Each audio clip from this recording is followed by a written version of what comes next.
di kamera aja aslinya ada. Hai sobatnya Syifa, kenalin aku Syifa Kennedy. Selamat datang ya. Di sini aku bikin banyak video, silahkan ditonton. Aku juga bikin banyak playlist. 1, 2, 3, 4. Sebenarnya banyak lagi sih, jadi dikepoin aja ya. Happy watching. Oh iya, jangan lupa subscribe dan nyalain loncengnya ya, biar dapat pemberitahuan setiap kali Syifa Kennedy upload video baru. Halo, assalamualaikum semuanya. Syifa Kennedy di sini bersama Raffi.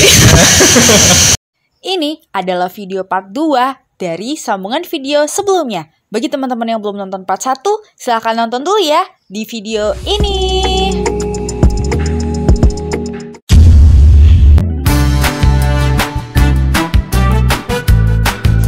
Banyak gitu, soalnya kita banyak disuruh explore sendiri kayak untuk final project atau ya UASnya lah istilahnya kalau anak sekolahan gitu. Waktu itu tuh Raffi sendiri belum main game ya, ini Dota kita sebut gamenya, belum main Dota gitu, jadi nggak tahu itu hero apa, skillnya gimana gitu. Tugas akhirnya tuh disuruh bikin program yang bisa nyimpan skill-skill hero tertentu itu. QQQ sama QQW itu beda skillnya. Kita harus berhasil memunculkan itu, kombinasi dari QQQ plus R itu keluarnya apa, QQW plus R keluarnya apa. Susahnya lagi adalah ketika kita mencet QQQ, kita pencet W, Q yang di bawah dibuang, ini pindah ke 1, ini pindah ke 2, W-nya pindah ke 3 gitu. Oh gitu ya. Itu sulit, maksudnya kita nggak pernah diajarin sepraktikal itu. Tapi pas ujian akhir disuruh praktikal. Jadi kayak sebenarnya kalau dipikir-pikir sekarang, iya kita fundamental udah tahu, tapi di sana lah perkembangannya anak kuliah itu yang awal pola pikirnya itu textbook base kayak dulu kan kita SMA dikasih contoh soal, ntar ujiannya nggak jauh-jauh beda dari contoh soalnya gitu. Pas kuliah tuh kita dikasih tahu nih gitu, cara jalan itu gerakin kaki kanan kaki kiri gitu, tapi ntar ujian prakteknya disuruh lari misalnya gitu. Oke, berarti kita dituntut untuk kreatif juga sebenarnya. Kreatif pasti juga. Apapun konsentrasi yang diambil itu pasti ngoding, walaupun kayak ada yang jago, ada yang biasa aja gitu.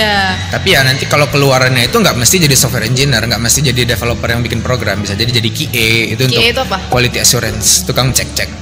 Kayak Iya. software ini udah pantas belum, ada bug nggak atau ada kesalahan nggak gitu. Bisa jadi PM, project manager, bisa jadi PO, product owner. Banyak peluang apa namanya gitu.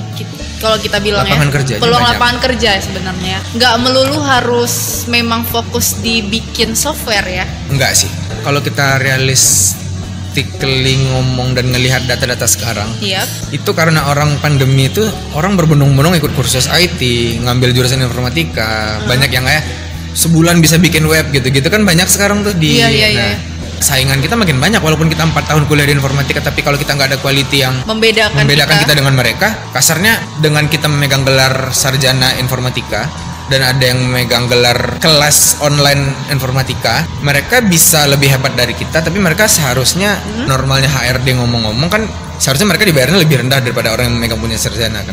Ya mereka lebih jago gitu, pasti orang lebih milih dia daripada sarjana. Sarjana kan juga kadang sekarang lagi rame tuh di Twitter kayak ngomong, aku lulusan S1 ini kok dibayarnya cuma segini, nggak mau ah. Makanya kadang-kadang HR tuh bilang ya udahlah, ini ada yang lebih jago dan mau dibayar segini, kenapa ngambil yang ini gitu. Secara hukum ekonomi aja, hukum sosiologi gitu, ketika demand tinggi harga pasti dibanting rendah. Itu pasti yang punya slot akan mencari pengeluaran yang paling optimum. Gampangnya kita spend uang sekecil mungkin untuk produktivitas sebagus mungkin. Betul. Jadi balap-balapan siapa yang mau dibayar paling murah sekarang kayaknya untuk di lapangan pekerjaan ini. Semester 1, semester 2 seharusnya masih laptop biasa-biasa aja cukup. Soalnya belum ada mata kuliah yang kita spesifik ngambilnya harus berat. Biasanya yang nanti mata kuliah butuh yang berat-berat itu kayak pemrograman Android, pemrograman game, VR, virtual reality, augmented reality. Nah itu baru butuh yang berat. Tapi kalau kita cuma ngoding biasa itu sebenarnya nggak perlu spek yang dewa-dewa banget. Bahkan laptop Raffi pun sampai sekarang udah kerja biasa-biasa aja, standar lah. Nggak laptop gaming kali gitu. Ya minimal setaranya buka Word atau Excel udah nggak nge-lag, itu udah bisa lah seharusnya. Tapi kalau nanti kita mau fokusnya kayak ke Android, pemrograman game, AR, VR, segala macam, machine learning, nah itu butuh spek yang tinggi. Jadi kayak kadang ada yang butuh GPU tinggi, ada yang butuh RAM besar. Nah itu kan tergantung dari konsentrasi kita lagi. Cuma kalau IT secara general yang cuma bikin software itu sebenarnya laptop standar aja cukup.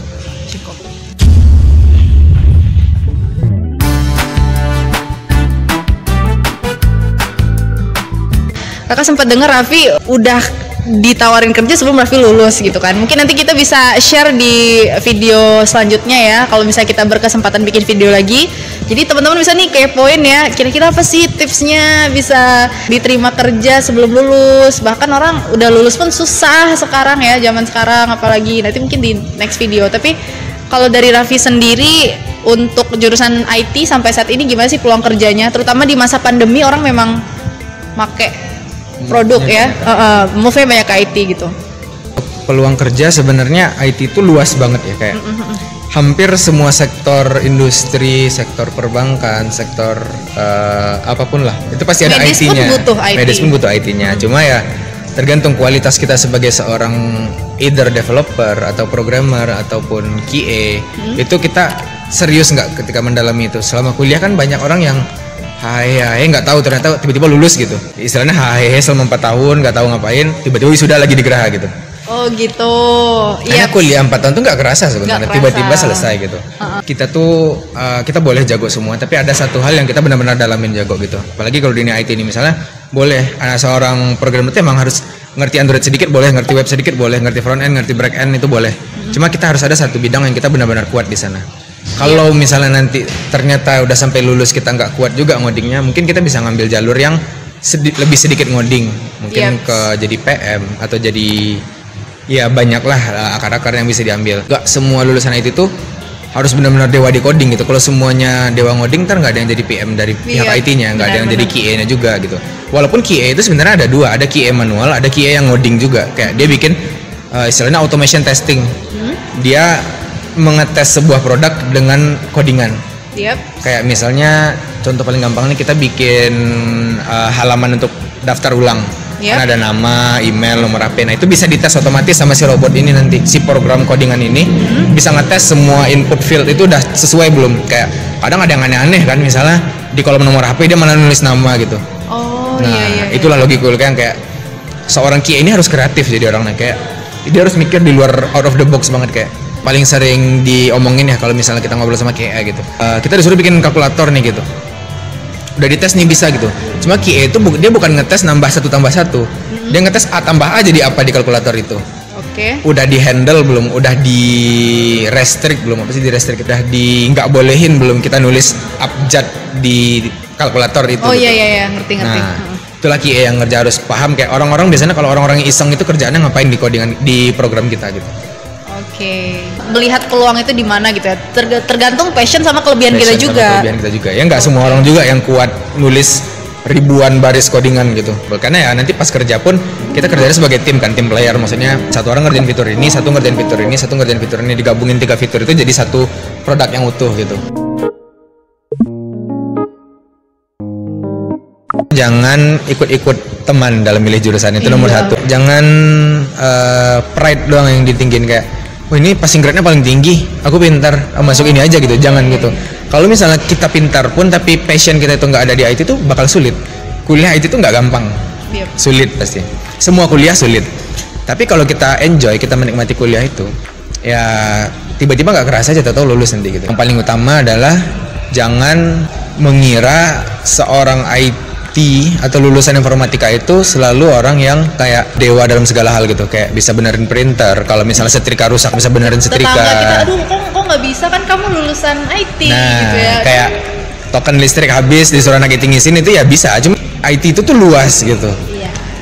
Kayak kita ngomong IT itu sama kayak jangan ngomong semua dokter itu bisa operasi gitu. Benar.